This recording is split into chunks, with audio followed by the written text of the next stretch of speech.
Today we are going to discuss about the remaining type of operating system. So far we have covered 7 to 8 types. Ma'am, your voice is not clearly audible, ma'am. Is it clear now? It's not louder, ma'am. Not clear.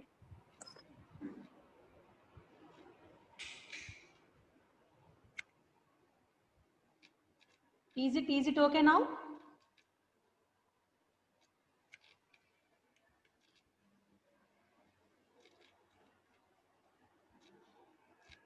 Is it okay for you? Yes, ma'am. Yes, ma'am. Okay. So now we are types of operating system. Right. So far we have covered single user operating system. And the second one is a multi-programming.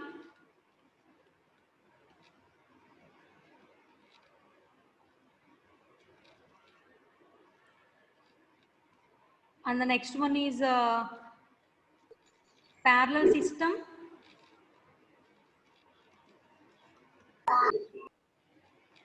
Fourth one is distributed system.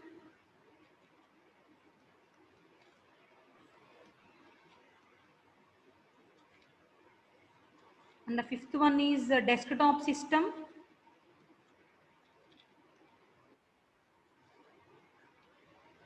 The sixth one is handheld system.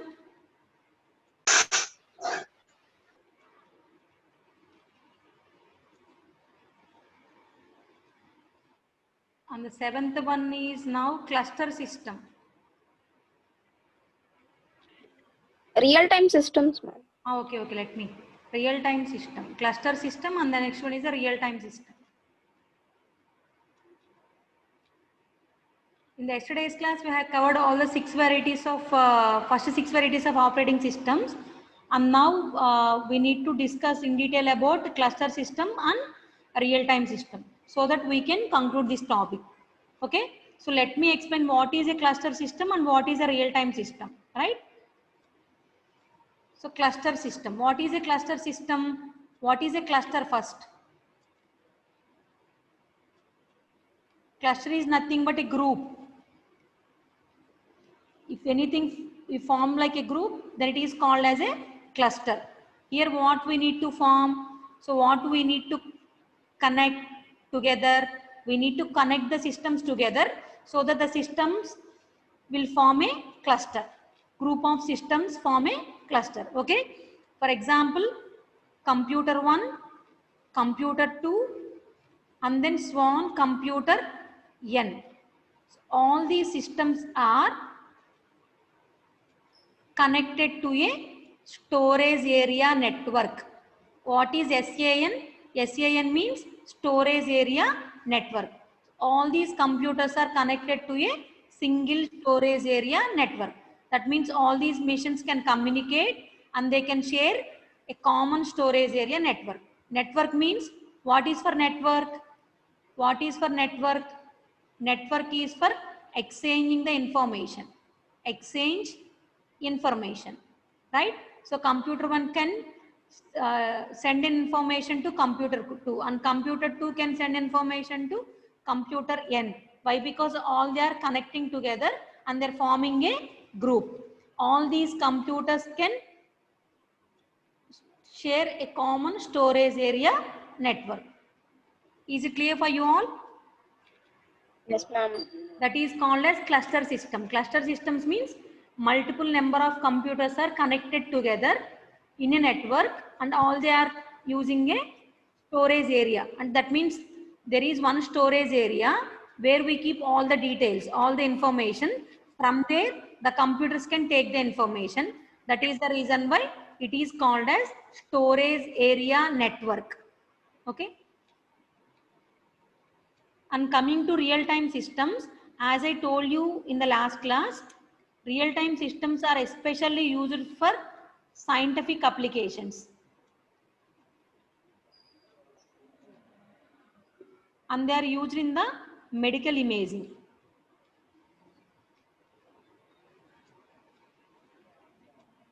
So they are used for industry control mechanisms.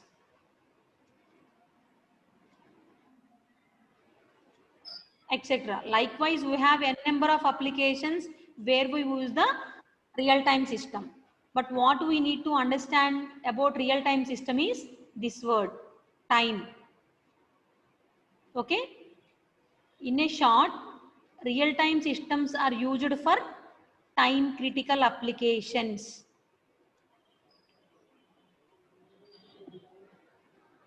Okay? Time critical applications. Okay? And next, for your information sake, I repeat once again, there are two types of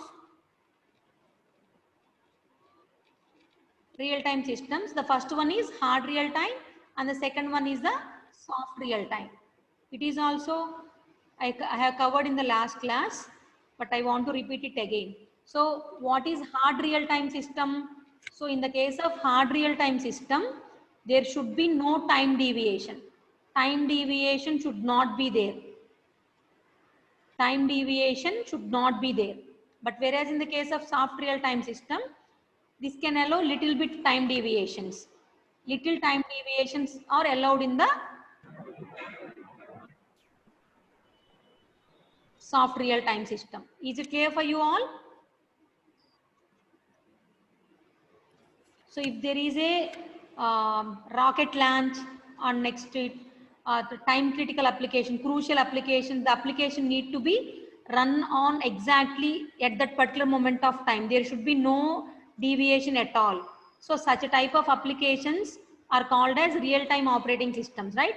So there are two types of real-time operating systems. One is hard real-time and second one is soft real-time. And next, one more thing, I already inform you, real-time systems does not support, that does not have a secondary memory. That means secondary memory is absent in those systems. Secondary memory is absent or limited secondary memory is available. Right? Is it clear for you all? Ma'am, just a minute, ma'am. Yes, madam. Tell me. Ma'am, what is the difference between distributed systems and cluster systems, ma'am? So both the distributed system as well as cluster systems are called as a Loosely coupled systems. both are comes under same variety. Both distributed systems as well as cluster systems. The difference between distributed systems and cluster systems is, in the distributed systems we can connect the systems even from longer distances. That means one system is available in at one place and other system is available in somewhere else. Okay, ma'am. Okay, and one system is Yes, available in one place and some other system is available in some other place, right? So they are having their own memory. In the case of distributed systems, they are having their own memory. Each and every processor have its own local memory. But whereas in the case of cluster systems, different systems are connected together and form like a cluster, but they are connected to the storage area network. There is one storage area and all the systems are connected to that particular storage area. But whereas in the case of distributed systems, here also different processors, but they are having their own memory. Okay, ma'am. And next, coming to multi-programming and multitasking. So as you know, in the case of single user operating system, the operating system is occupied from 0 to 512, for example, and all the remaining main memory is used for user programs. But in the case of first variety, single user, what happened? Entire user area is used to keep only one process. If we keep only one process into the main memory, what is the disadvantage? What is the disadvantage if we keep only one process into the main memory? The CPU becomes idle. Yes, CPU becomes idle. So in order to keep the CPU busy, Always busy. We need to go for the second variety, that is called as multi-programming system. What is the design goal or aim of multi-programming? To keep the CPU busy, right? So in order to keep the CPU busy, what we need to do? Here also the entire main memory is divided into two parts. One is operating system and the remaining area is for user programs. But what the difference between the first one and the second one is, here the main memory is divided into multiple blocks, right? So that we can keep multiple number of programs into the main memory, sorry, process into the main memory. Let's say 100 applications or 100 programs are available in the secondary memory, but only five are moved to the five process are moved from secondary memory to main memory. Why? Because we are using only 5 out of 100. So this 100 where we keep, where we need to call, it is called as a job pool. You need to remember this one. Why? Because in the near future we need to discuss the same topic again. So meanwhile you need to understand this one. So whatever we have in the secondary memory, in those we have all the process, job, task, whatever it may be. So all those are in the job pool of jobs. That means so many jobs, right? From those pool, we need to select subset of jobs. That means whatever the jobs we want to run right now, those processes are moved from secondary memory to main memory, right? So for example, we have 100 programs in the secondary memory in a job pool. In those 100, right now we don't want to execute all the programs. We want to execute one second.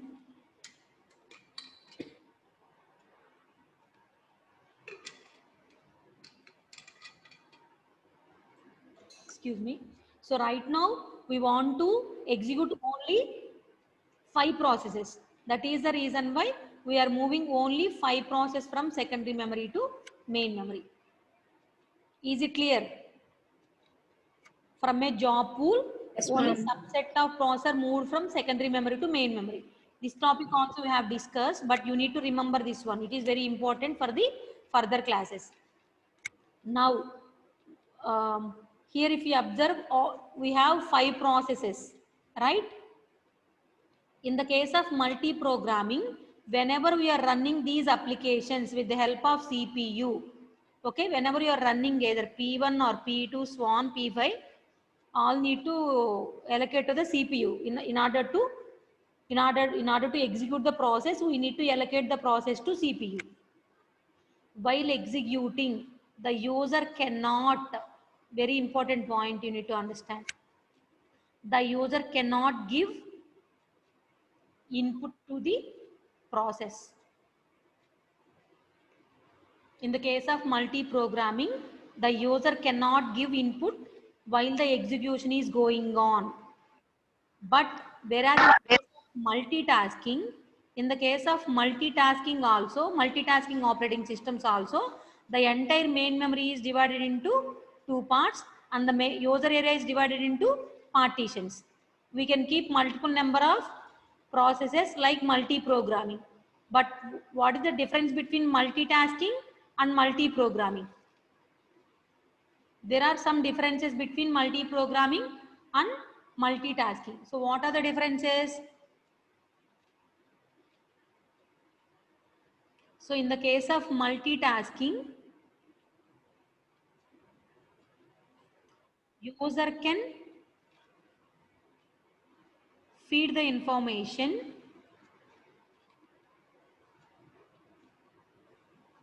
to the process while it is running, while it is executing by CPU or running by CPU. But whereas in the case of multi-programming,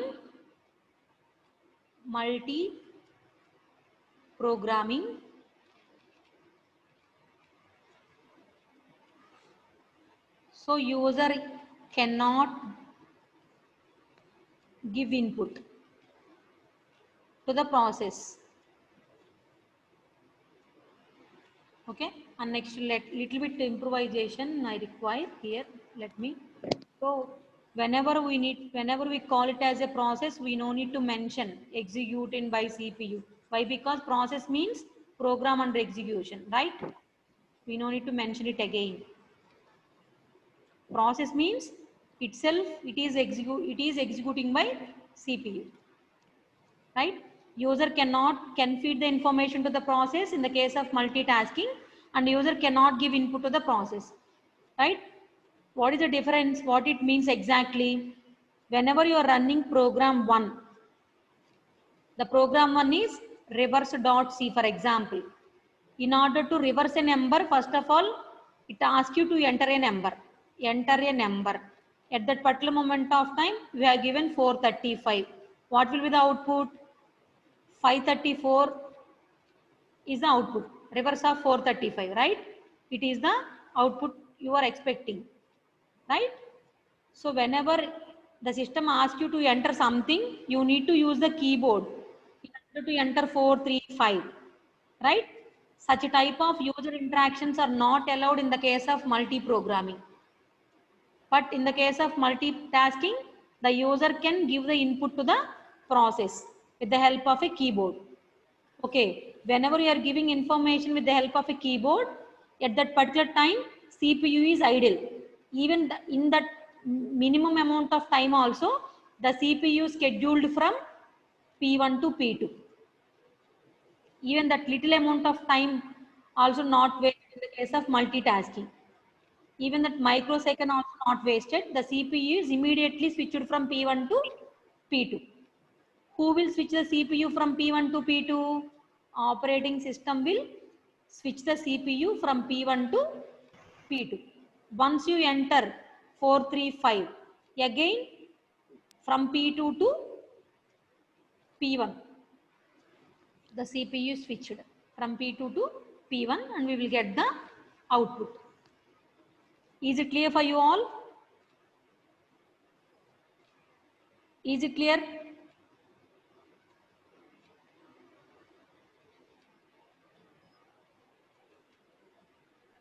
I need your response so that I can move to the next one. Yes, ma'am. And next one more point you need to understand by this one is CPU switching is what happened? CPU switching is very frequent in the case of multitasking, but whereas in the case of multi-programming, when compared to multitasking, CPU switching is slow. CPU switching not done very frequently. CPU switching not done very frequently.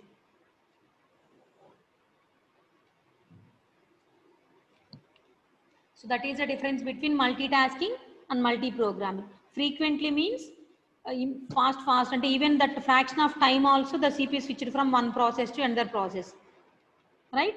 That is the difference between multitasking and multi-programming. Multitasking operating system is also one variety of operating system. Is it clear for you all? Yes, ma'am. Okay.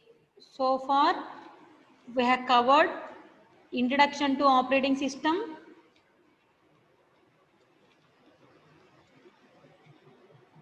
and next abstract view of computer components,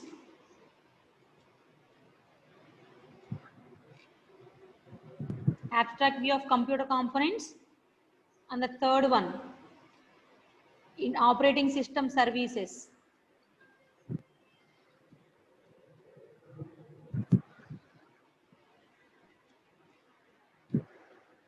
And the fourth one,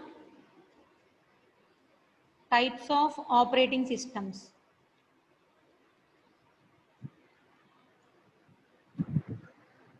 And the fifth one is,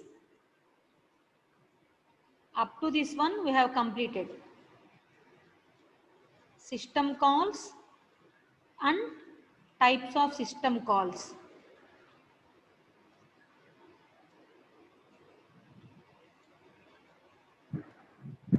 This is what we need to cover to complete the first unit.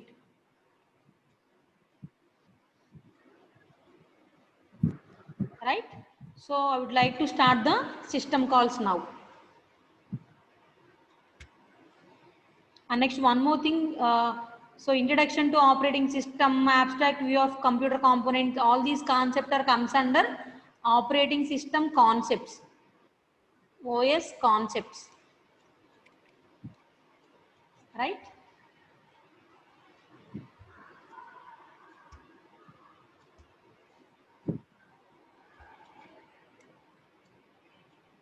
So now our topic is system call. Anyone have an idea about system call? What is a system call? What is a system call?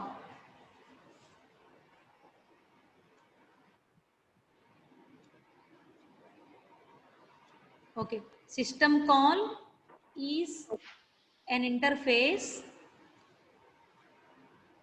Sorry.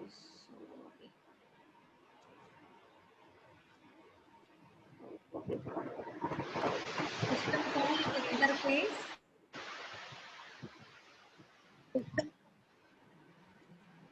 It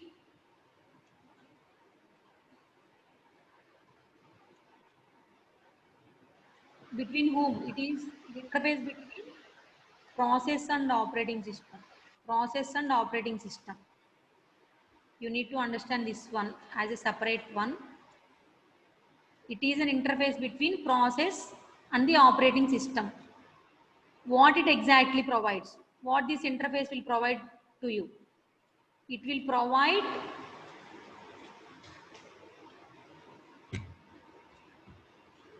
all the services. So who will provide the services to you? It will provide all the services to the process,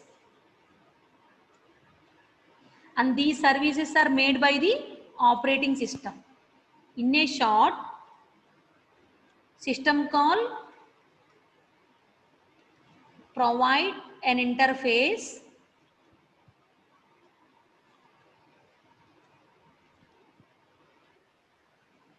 to the services made available by operating system. So this is the exact definition of system call. System call provide an interface to the services made available by the operating system. So this is your textbook definition, right? You might not understand by reading this line. So because of that reason, I break the line into two parts. System call is an interface between process and the operating system. What this interface for? This interface helps us to provide the services to the process. Those services are made by the operating system. That means operating system will give you some services, right? These services are used by the process.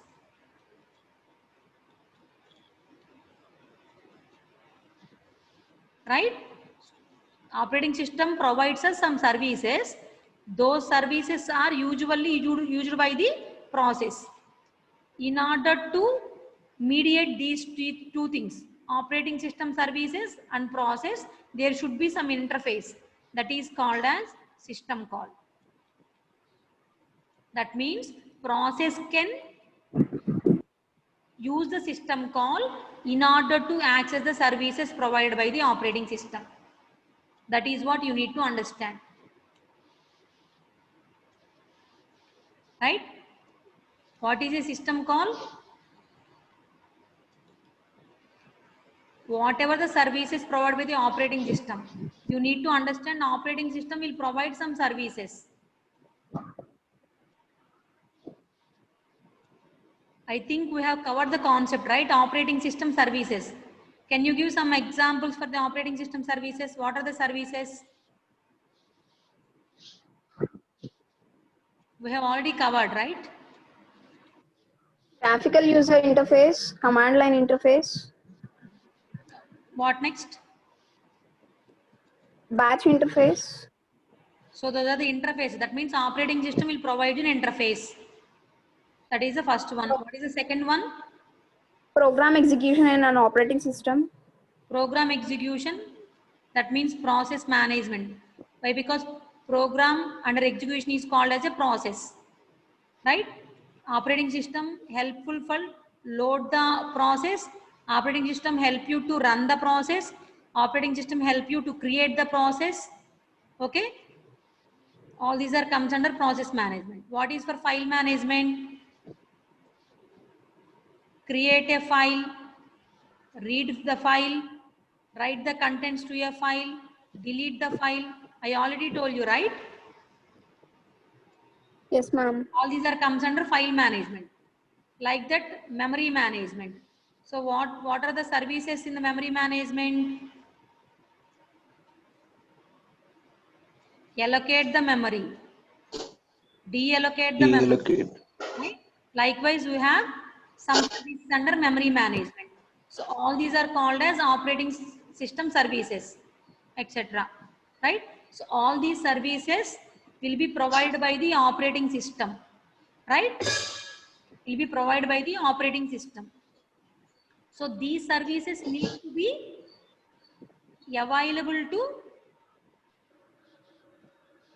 process. Process. So in between these operating system services and process, there is an interface. System call. That interface is nothing but a system call. System call will provide you this interface. Okay? System call provide the interface so that the services provided by the operating system will be available to the process. Is it clear for you all now? Process. Yes, ma'am. Yes, ma'am. Okay, that is the definition of system call. Right? You should not by heart the definition. At all the time, you need to understand the definition. Then only it will be available in your permanent memory. Right? So let me give one example. So what is our task is we need to create a file one and we need to read the information from a file and we need to write the information, the same information to the file too. So in order to do all these things,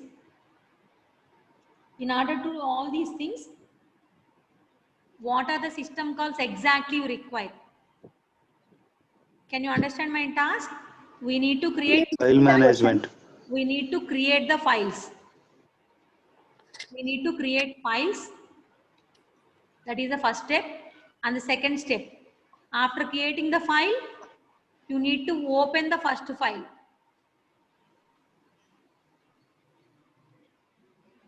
After open the file, you need to read the information from the file. Read the contents from file 1. After that, what you need to do? You need to write the information to file 2. In order to write the information from file 2, before fourth step, what you need to do? Sorry, you need to open file 2. After open only we can write, right? This is the fourth step and this is the fifth step. Once you wrote the information to file 2, your task will be over. Reading the information from a file and writing the same information to file 2. After that, what you need to do? You need to close the files. So these many number of steps happen whenever you want to copy the contents from file 1 to file 2. This is exactly happened, right? In order to make this happen, actually what we need to do in a system, we need to use so many system calls. We need to use so many system calls. What are the system calls we need to use in order to accomplish this task? What you need to do? What is your first system call? Create. Create file. Right? We need to create 2 files. After creating the two files, what you need to do? You need to name. Open file 1. You need to name the files with the proper naming notations. Proper naming notations. Based upon the operating system. అంటే మీ సిస్టంలో ఏదైతే operating system ఉంటుందో దాని naming notations బట్టి మీరు ఫైల్స్కి name ఇవ్వాలి. Once name ఇచ్చేసిన తర్వాత నెక్స్ట్ ఏం చేయాలి? You have done the creation and you have given the names to the files. For example file 1 is the first file and file 2 is the second file. These are the names you have given to the files. After that, what you need to do? Open file 1. Right. You need to open file. Once you open file 1, then what you need to do? You need to Read the contents. from a file. Read the content from a file. After reading the information, what you need to do? Again, you need to open the File 2. file 2. Again, you need to write the Right. information to the file 2. After writing the information, what you need to do? You need to Close the files. the files. If we observe, I am using a braces here, right? These are the notations for system call. Okay. If we observe this one, it is look like a function call. In your C, there is a function call, right? It is look like Yes, madam. right? It is similar to function call. So what is the difference between first function call and system call? Up to this point, is it clear for you all? Yes, ma'am. In order Yes, to madam. copy information from file 1 to file 2, మీరు చాలాసార్లు first file copy చేసి second ఫైల్లో dump చేస్తారు కదా, అలా చేసిన ప్రతిసారి మీ సిస్టంలో ఇన్ని సిస్టమ్ కాల్స్ రన్ అవుతాయి అన్నమాట. Okay. So all these file operations services, who will provide all these services to us? OS. Operating system will provide all these services for us, right? And now my question to you is, what is the difference between a function call and a system call?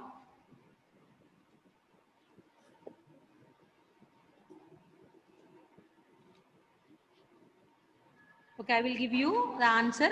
So for example, if it is a C programming, in the C programming you have int a comma b, it is a main and it won't return anything, void main.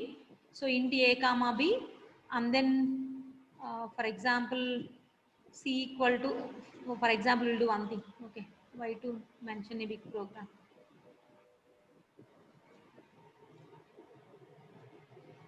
Int a equal to 10, comma b equal to 20, and then c equal to a plus b. So this is a direct program, right? Now what my intention is, I want to use one function. So we have a variable a and variable b. After that we have a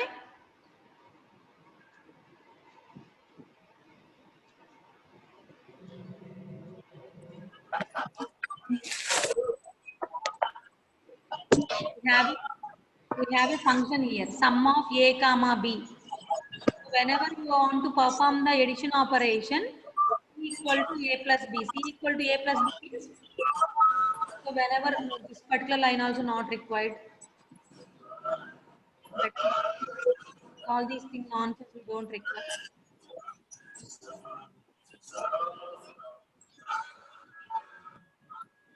Just try to understand this simple one, right?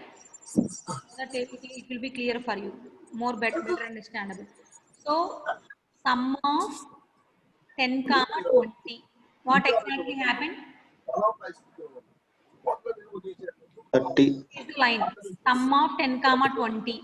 What this line is called as? Function call, ma'am. This is a void main and this is your program. So whenever you call sum of 10 comma 20, so there are so many instructions here maybe. So sum of 10 comma 20, whenever this particular line encounters to the compiler, it is a function call. And where the definition is available for this one? Down to In that the sum program. of A comma B. This is the function call definition. That means definition or implementation. Right? Whenever this particular line encounters, automatically the control will go from here to here. And compiler will run this particular code and return back to this line after the function call. Is it clear to all? Um, So if anybody not understand the concept, sum of 10 comma 20. Sum of 10 comma 20 means it is called, this is your C program. So many lines above and so many lines below. Line. Right? Whenever this particular line encounters, automatically where the sum function code available, maybe here the sum function code available, void sum. So automatically here we have int C, C equal to A plus B. Right? Whenever this particular line encounters, automatically the control goes this particular line to this line. Okay? C compiler will go from line by line, line by line, line by line, line by line, line by line. Once it completes the execution of the particular function, automatically the control again goes from this particular line to this line. Okay? This is a function call. This is a function call. And this is a function definition. What I mean to say is, the function call is in your program. The definition of that particular function is also in your program. Right? We no need to go anywhere else. That is a function call. But a system call, let me explain. This is your C programming.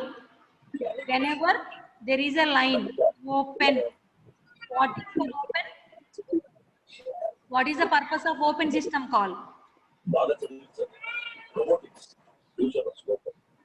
What is the purpose of To open? open a file. Yes, to open a To open a file. to open a file.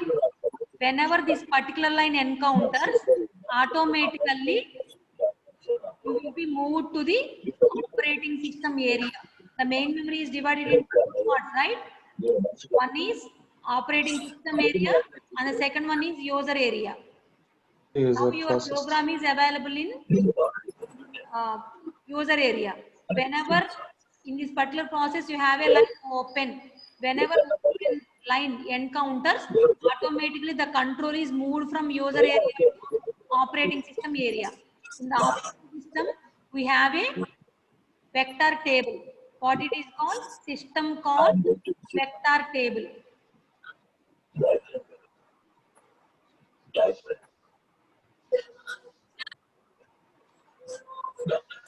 So this is your main memory.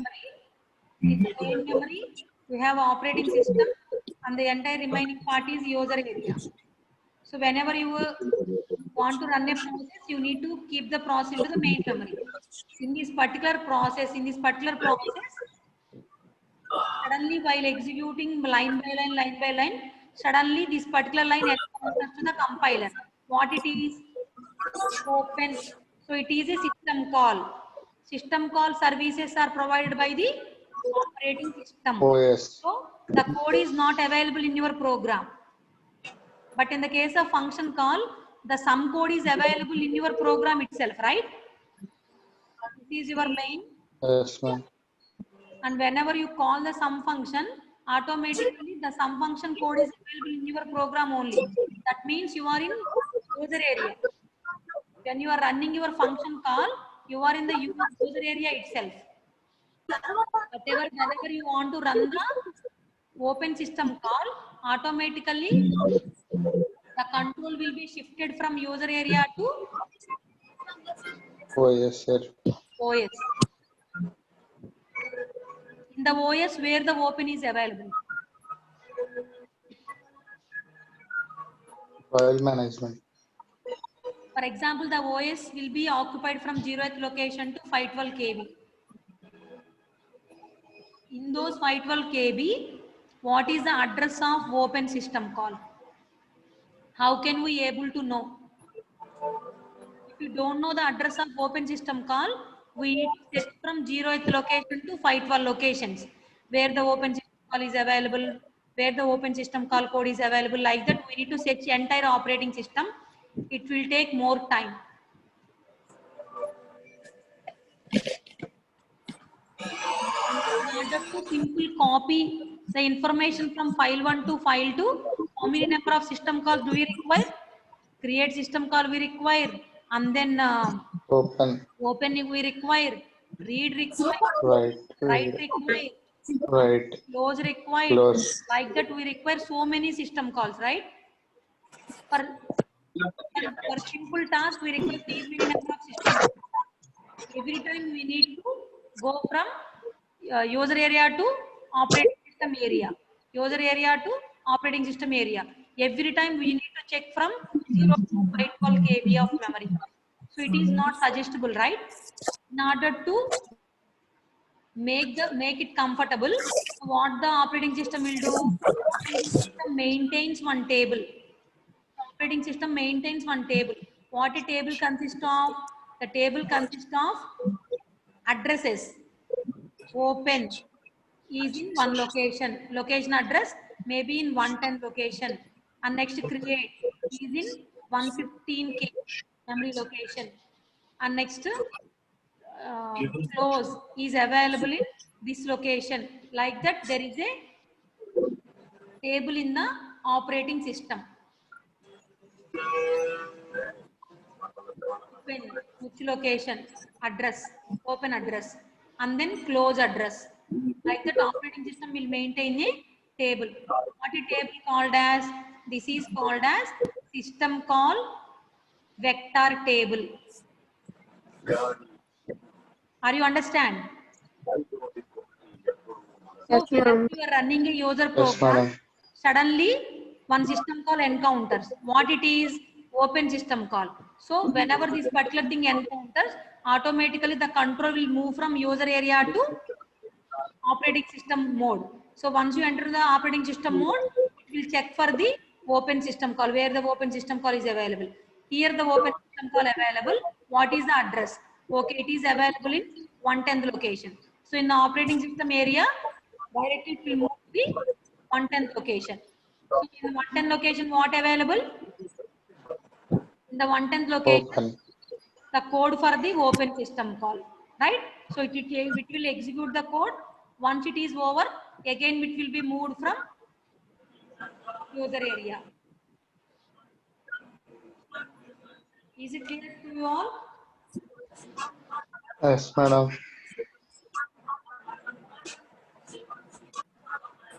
Okay, so I want to give you a clear explanation. Initially, we were in user mode. There are two types of modes. One is user mode, and the second one is the kernel mode. So previously, ఎవరికైతే అర్థం కాలేదో వాళ్ళు ఇప్పుడు clear గా వినండి. It will be more comfortable to you. Initially, we are in the user mode, right? So user process is running like this fashion. This is the timeline. We are running the user process. Suddenly, while executing the program, this is our program.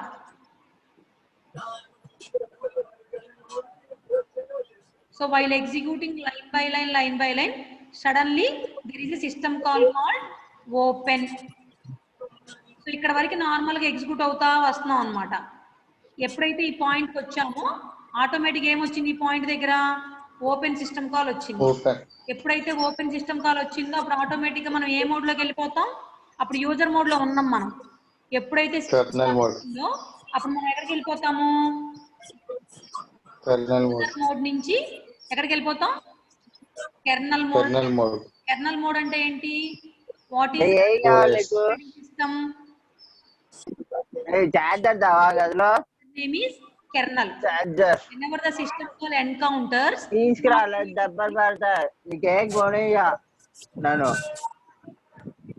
Charger చేస్తే So చేస్తా. please mute yourself, please.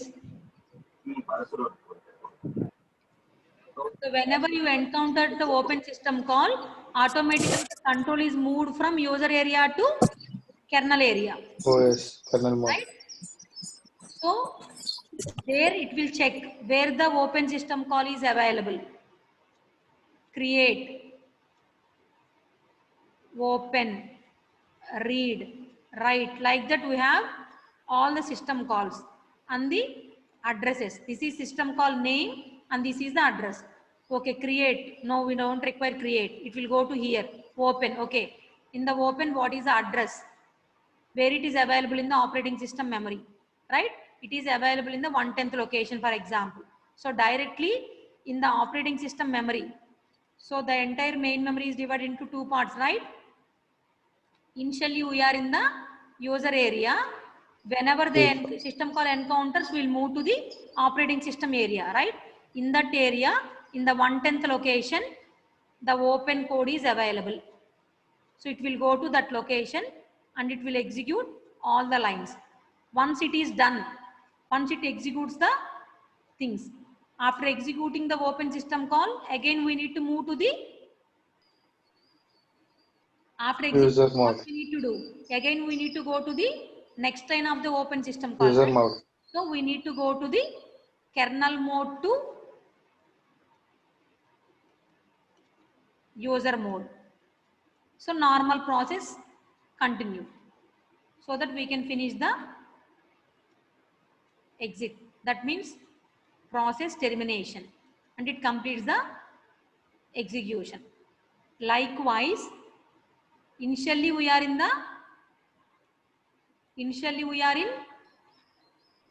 User mode. user mode and the process, run the program. Whenever system call encounters,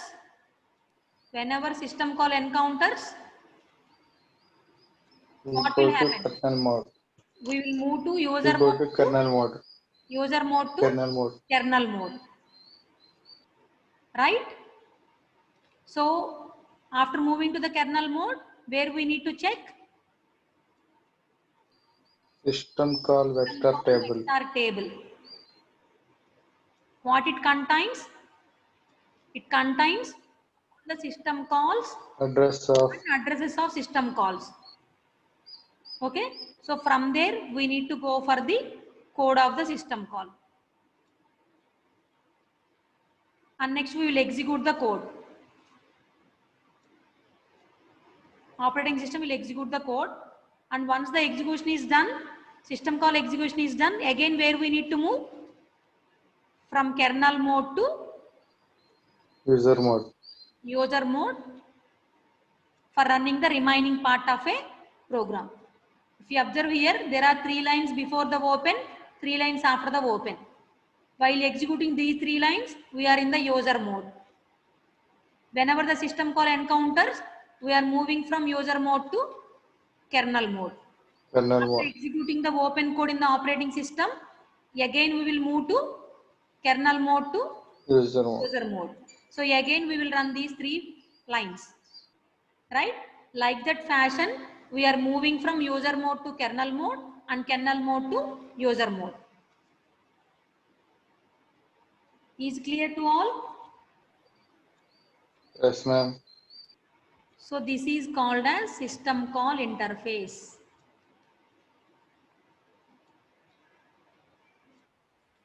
Right? After executing the system call, we need to return from kernel mode to user mode. Is it clear to you all? And next, my question to you. Initially, where we are? అనేది మనకు ఎలా తెలుస్తుంది? How a system able to know?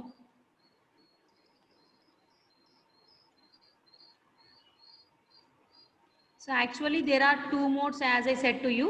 One is the user mode. User mode. One is the second one Kernel is the mode. kernel mode. Right? So how can the system able to know where we are? Whether we are in the user mode or we are in the kernel mode? For that purpose, there is a flag called as mode bit. Mode bit is available in your computer, right? It is having two values, 0 and 1. 0 indicates we are in the user mode. 1 indicates we are in the kernel mode. Whenever we are moving from user mode to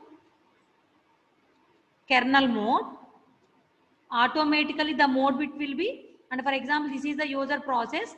While running, there is a system call called create. Whenever this particular system call encounters, we need to move from user mode to kernel mode. Automatically the mode bit will be moved to 0 to 1. 1. Whenever you are switching from user mode to kernel mode, the mode bit will be changed to 0 to 1. Okay. So once the system call execution is done, again you need to move to the kernel mode to user mode. At that particular moment of time, the 1 will become automatically to 0. That means again you are in the user mode. So the mode bit will indicate, mode bit indicates whether we are in user mode or kernel mode. Is it clear to you all? Is it clear? Yes, ma'am. Right? In some textbooks, user mode is, value of user mode is 1 and the kernel mode value is, user mode value is 0 and the kernel mode value is 1. In some textbooks, the user mode value is 1 and the kernel mode value is 0. Okay? So there is no problem. Whatever the notation we can use. But what you need to understand is, there is a mode bit. For user mode 0, automatically the kernel mode is 1. If you mention like the user mode for 1 and next kernel mode is 0, it is your wish. Either case you can follow. Is it clear to you all? Yes, ma'am. And next now I would like to reveal the topic name. This is called as dual mode operation. The topic name is dual mode operation. Why it is called as dual mode? As we have two modes, user mode and the second one is the kernel mode. Okay. My question to you, if we are in the user mode, in the main memory where we are?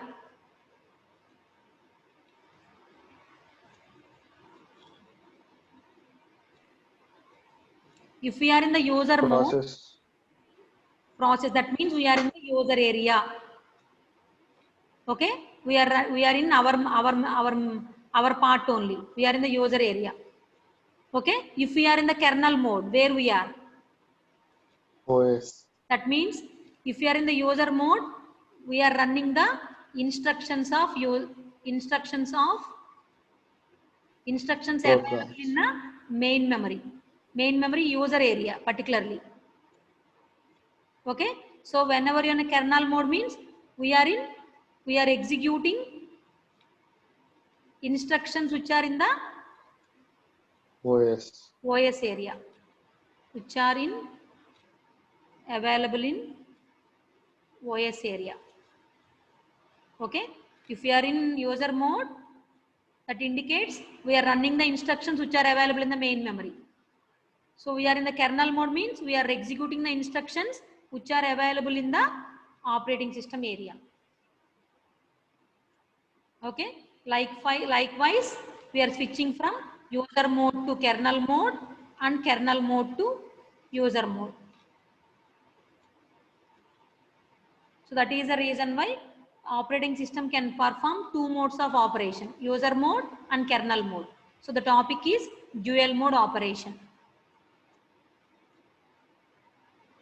Do you have any doubts in the today's class?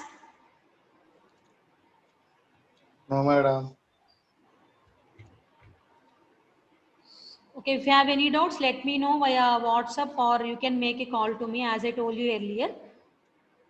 So I require one more class in order to finish the first unit, might one or 1.5 class, so that we'll move to the second unit. Okay.